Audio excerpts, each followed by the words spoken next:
Welcome back to Smoke and Mirrors. I'm your host, Rob, and this is another episode. Getting close to the end there. This week, we're going to be having a look at Predator, the 1987 John McTiernan classic. Hope you guys enjoy.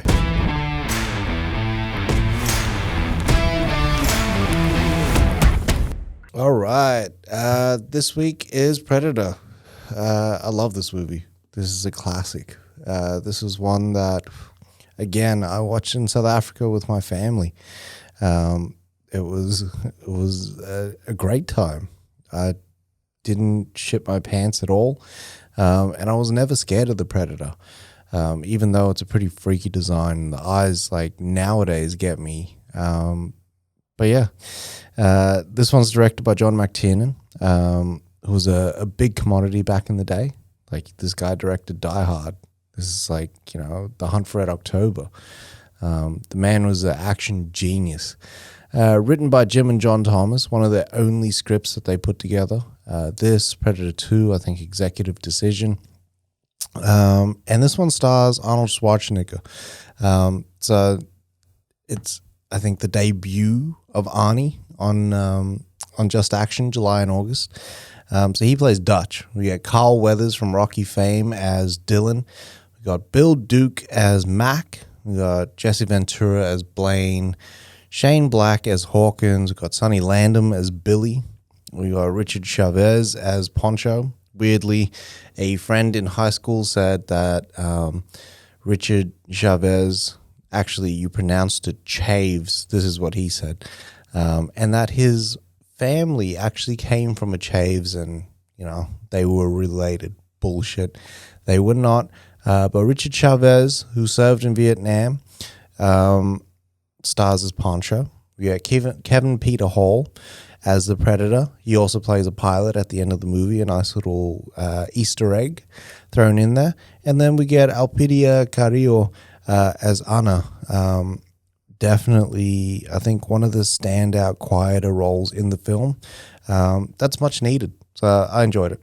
The plot here is 7 Special Forces operatives are on a rescue mission to find these 2 operatives who are in a downed helicopter. But, it doesn't go as planned, and it's not what it seems. The mission turns deadly, and a new threat is revealed, which is the Predator, if you hadn't guessed by now. The budget for this one was $15 million. It grossed worldwide at the time $100 million, which is big business. And no wonder Fox looks at this as one of its franchise cash cows. It was actually that year, 1987, it was the second highest grosser, behind only Beverly Hills Cop Part 2, which is like, a big deal considering you had such a strong franchise that you were up against. The heroes here, so we get Dutch, played by Arnie, who's firm but fair. He's a leader through and through, and cares about the missions his people are sent on. So we find out early on in the movie that, no, they didn't take the mission in Libya because they rescue people. They're not assassins. So he puts his men first, and he's honorable. He was originally supposed to be a Native American character, and then that was scrapped, and that character later became Billy. But also another concept was that Dutch was going to face the Predator by himself from the start of the movie.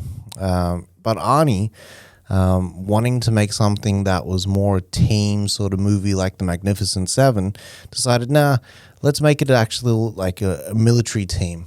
And I think that was probably one of the best decisions that he's kind of made. We get Dylan, the CIA friend, who has the most iconic handshake with Arnie. You son of a bitch. And then they, like, their hands just, like, the ultimate bro shake. But, like, being his friend and everything, he still uses him and his team to fulfill his own mission, which is to get information about the rebels and the Russian attack that was going to happen. He's sneaky and unapologetic. He really looks down on Dutch and his team for what they do. But by the end of the movie, and you kind of get like this character arc, and I think he's the only person who kind of has a character arc in the movie.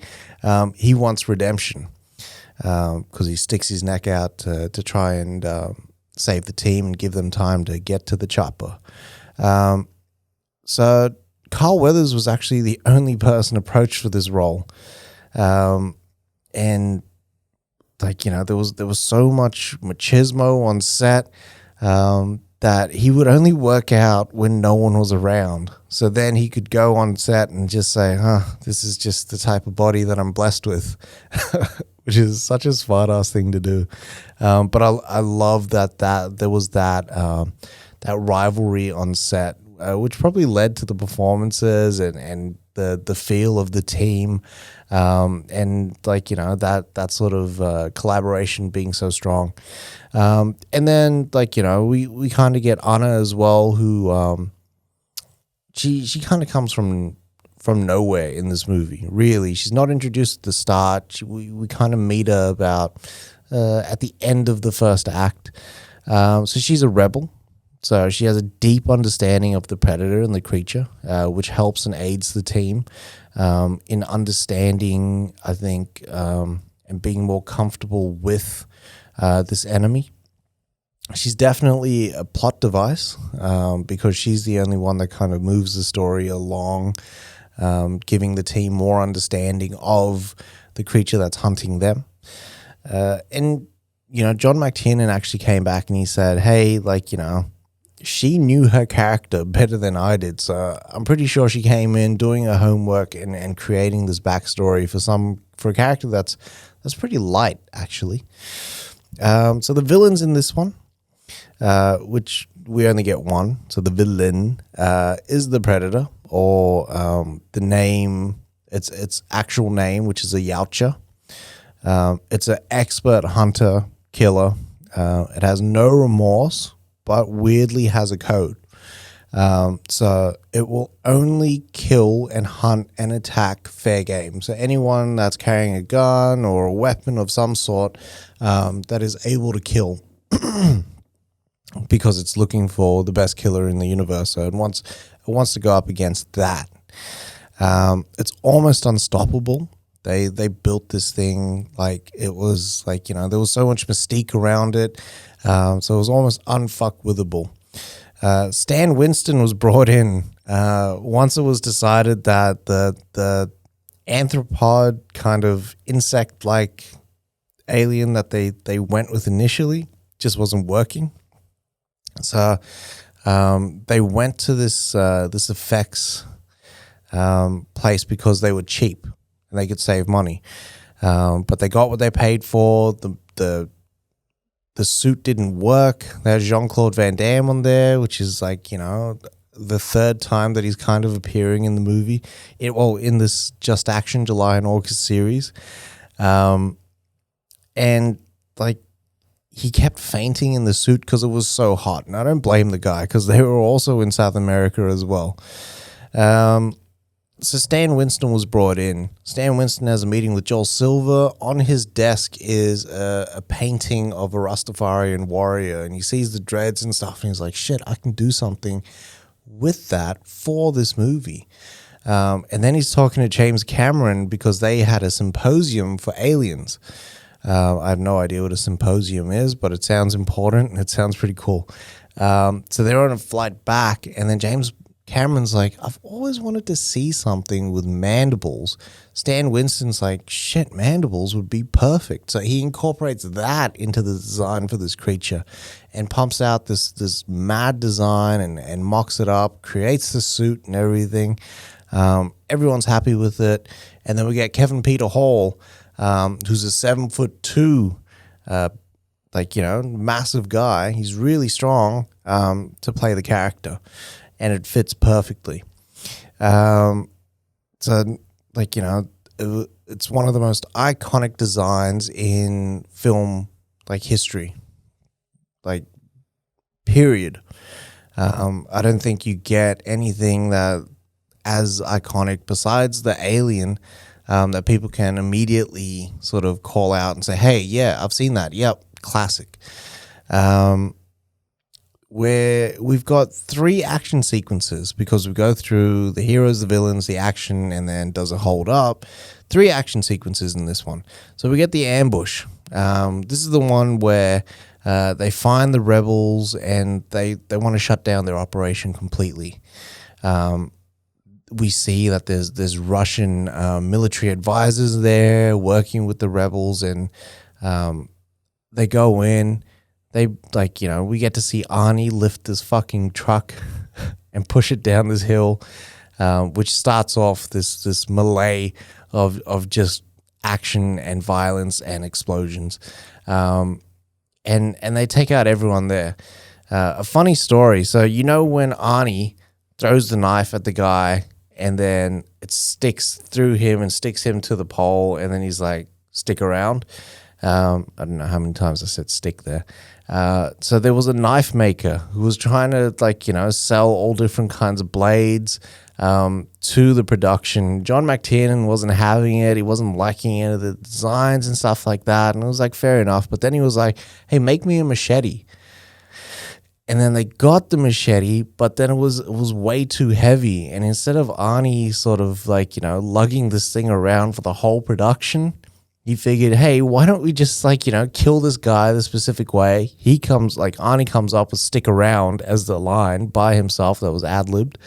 And then we just get rid of it that way. McTiernan agrees, they shoot it, it gets done. Arnie, at the end of the shoot, gives McTiernan the machete, and McTiernan still has it to this day, apparently. It's a great sequence. It's done really, really well. The practical effects on display are second to none. There's so many explosions and different things happening.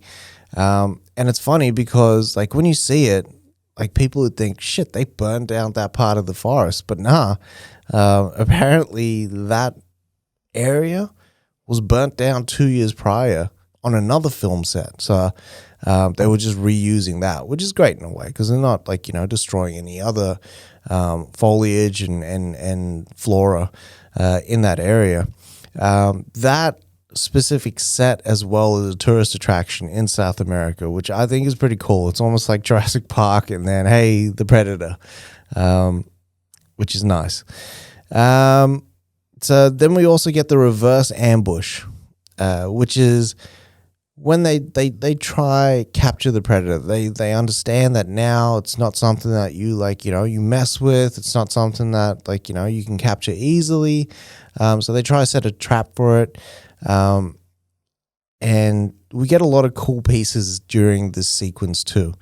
We get Mac shaving, which creates this tension in the scene. He's shaving, and then he just starts pressing on his skin, and then blood starts oozing out, and then the razor snaps, and it's almost like that tension sort of snaps you back into the movie, because we get this mad behind the scenes story where Bill Duke was like, hey, I want to do this gag.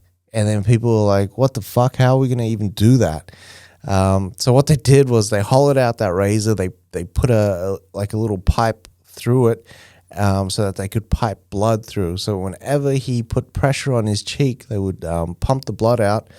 And then as soon as the blood started oozing, then he'd snap it. It's such a great gag, and it adds so much to his character. And then the trap set. So in this sequence, we get it's not a training montage, it's a preparation montage. And it's a team effort. It's also one where you you get to see these big burly guys in almost this sort of oiled up, homoerotic sort of set up where they're all pulling logs up and ropes and flexing and everyone's got their shirt off for it, which it's a pretty cool scene. I didn't understand like montages just in general, because sometimes like they just montage you to death. But like the preparation montage like hits different, especially in this movie, because there's more of those sorts of sequences than there is like, anything else. Like there's no action montage, there's no training montage, but there's the preparation montage, which in this setting works perfectly. So they set this trap. The trap is sprung by the predator when Dutch puts himself out as bait, which sets off like, all these traps and things. Then we get Mac, who runs off to try kill the predator. We get Dylan, who kind of says to Dutch, hey, I'm going to buy you some time. I'm going to kill this thing. You get your team to the chopper. And we also get Poncho just get taken the fuck out by this tree that swings on these vines and basically just breaks him. The guy would have been dead on impact, but anyways, he survives it, and they get taken out of there. The predator, smart as shit, takes out Duke, who was trying to sort of like, ambush him. Doesn't make it that far, gets gunned. Pause.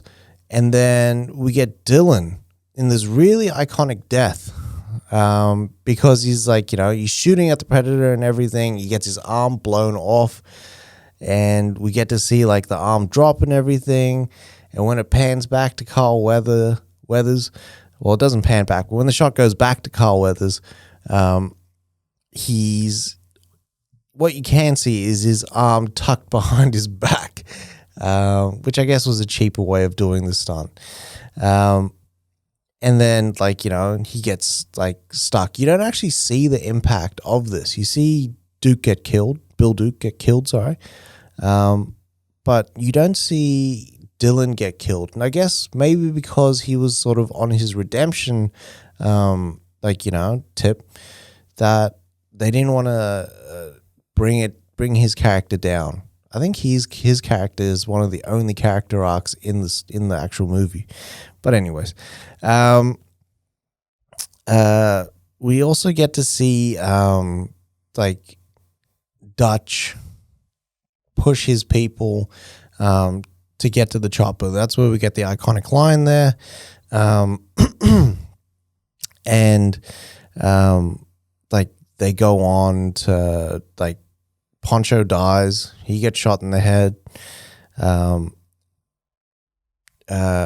Anna tries to pick up a gun, but Dutch kicks the gun out of her hands, knowing that the predator will go for her if she's fair game. And then Dutch, is going to shoot the predator, but then he shoots his gun. The predator shoots his gun, sorry. And he's sort of thrown back. He's not killed by it like Blaine was. He's sort of knocked out, and he tries to get away, and then he ends up jumping down this massive waterfall. Well, he doesn't jump down. He kind of slides because he doesn't know where the fuck he is. He slides, and then he falls off, and then it's this massive waterfall drop. The guy that actually did that ended up, I think, breaking his leg doing that stunt, doubling for Arnie. Then Arnie goes through the river. He crawls through the mud. Once he realizes that the predator is still after him, and then from there finds out the trick of covering himself in mud, which Mythbusters demythed. I think that's what they say. Demythed and said, hey, covering yourself in mud would only work for maybe 5-10 seconds before the mud starts heating up from your body heat. So, take with that what you will. So yeah, I mean, that's such a cool action sequence that has so many beats in it. It evolves throughout, and then it kind of ends in this this realization, which takes us to the third act. So this last sequence is what I call the kill box. So we get another preparation montage. This time, it's only Dutch.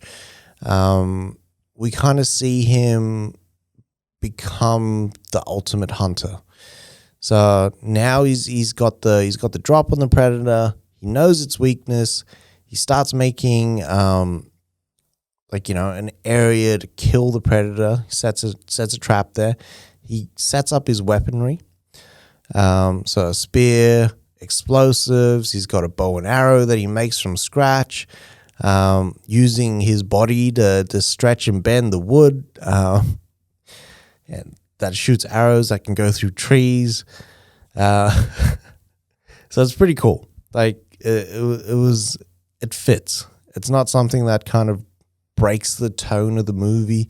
And it actually, it does well.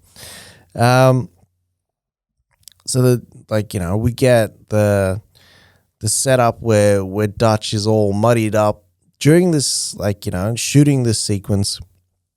The mud, which was pottery clay that they actually used on Arnie, would freeze Arnie completely. So he was shivering constantly on set. And then to balance it, he would drink this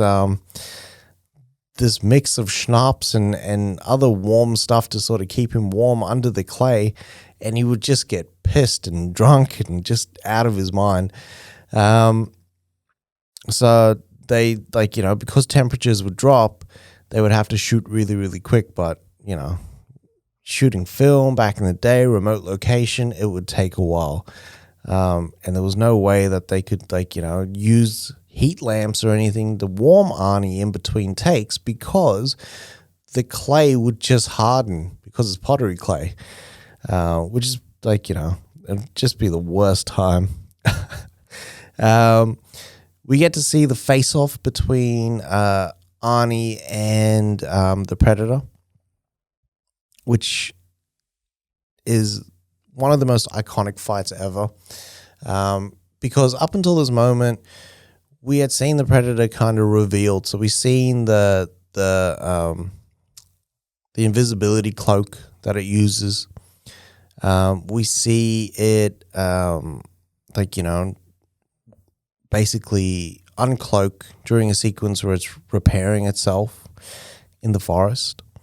And then we see it with its mask on, and it's fully, it's not cloaked anymore. It's just running around. But then we see it take its mask off. So there was levels to the Predator reveal, which added to the weight of that monster. I think the threat of it as well. You didn't expect it to look like that. It straight away, it blew your mind. You knew it was dangerous. You knew it could kill Dutch.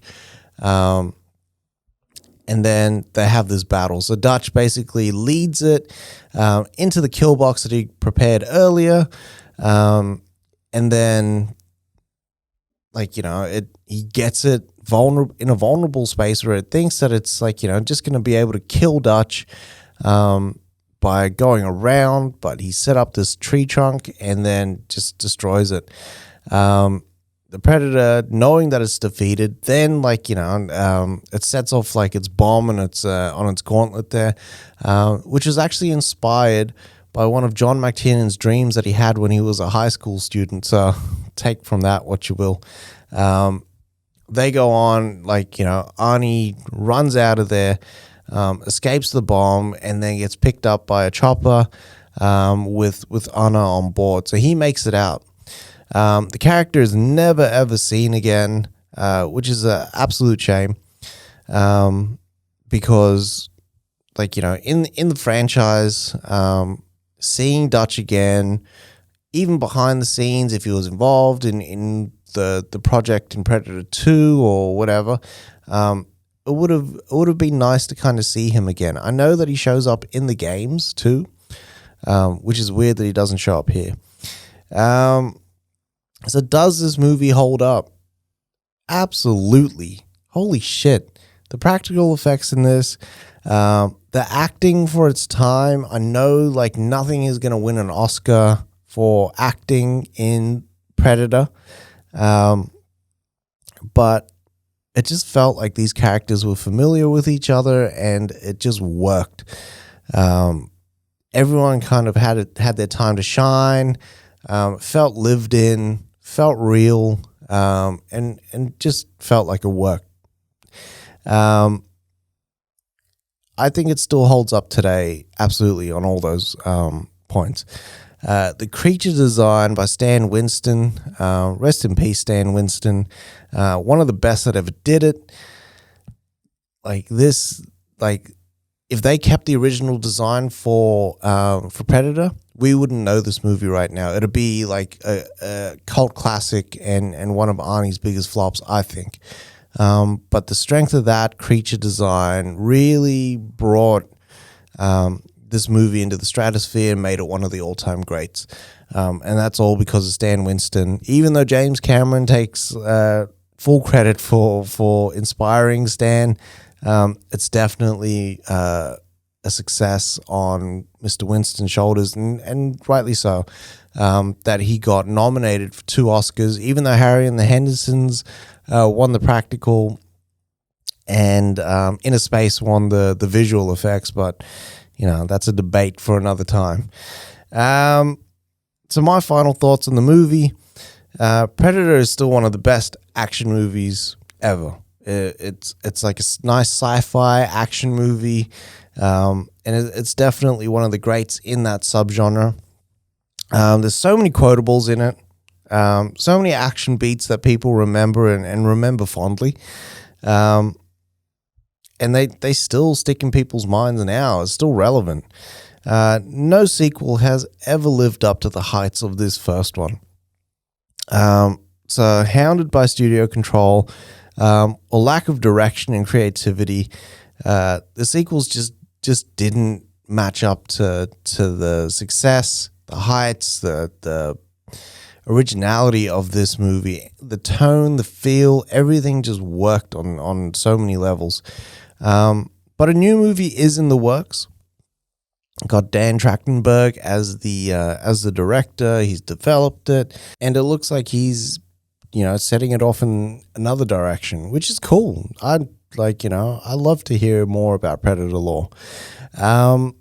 What was cool about this as well, and this is probably like my final thought, and one that really sticks in my mind. So Peter Cullen, who voices Optimus Prime, he did another film before this, and it was so rough on his voice that he was coughing up blood, and he couldn't really do a lot with the Predator. So he wanted to come up with some sort of vocalization for this creature. And he thought about growing up, he had these horseshoe crabs that when they died, like when he flipped them over, they would make like this gurgling sound. And then he thought, perfect.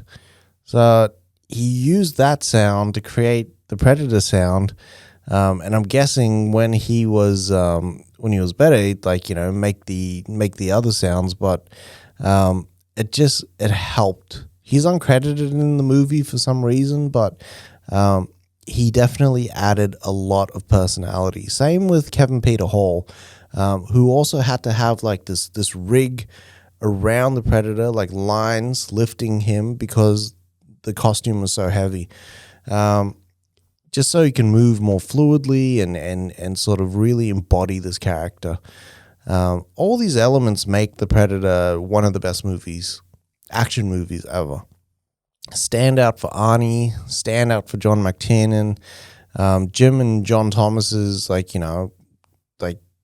their biggest accomplishment, I think. Especially because they came up with the concept by saying, hey, the only person Rocky Balboa hasn't fought is E.T. And I think it also lays the groundwork for the Expendables as well, and their their team dynamic too. I love this movie through and through. Definitely one of my favorites. And I love the franchise. I'm really excited for what's next. I hope you guys are staying well, taking care of yourselves out there. I know the Delta variant is ripping through our countries. It's taking the world by storm, so I hope you guys are doing well. Reach out. Let's talk. I'm here. Take care of yourselves, love yourself, love movies, and I'll catch you next week for the penultimate final episode in the Just Action July and August series, and we will reveal that shortly. Thank you.